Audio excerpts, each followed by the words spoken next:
This is just a quick video on a way that you can take a fitted mask and give it a little more structure. Now sometimes mistakes bring about new ideas.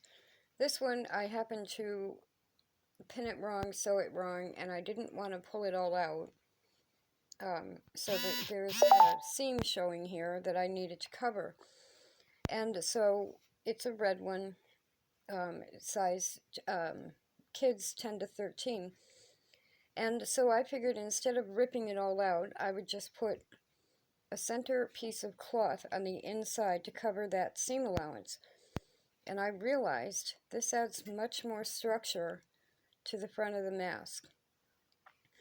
So if you're making, I think this would take a lot of time in the production of many masks, but if you want a full coverage mask and you're making one for yourself, whether or not you make a mistake, if you add a strip of fabric, and you can see I have it pinned in place on the inside from the top to the bottom, covering your seam and not your seam allowance, this is going to force this out further away from your face.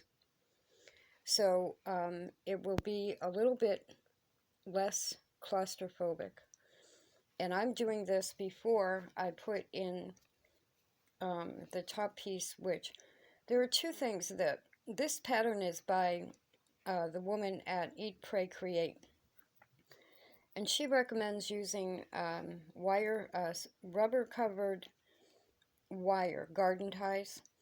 And I did use those on the youngest children's masks because of the rubber cushioning.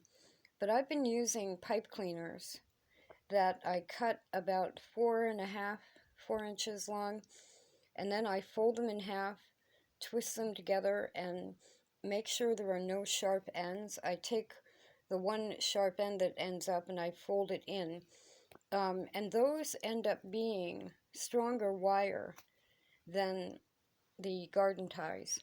So that's an idea, but I am doing this before I add that nose piece. Really just making more of a structure to the piece, and it's going to hold it out even further. So don't be afraid to sew. Don't be afraid to make mistakes. Any mistake can be fixed.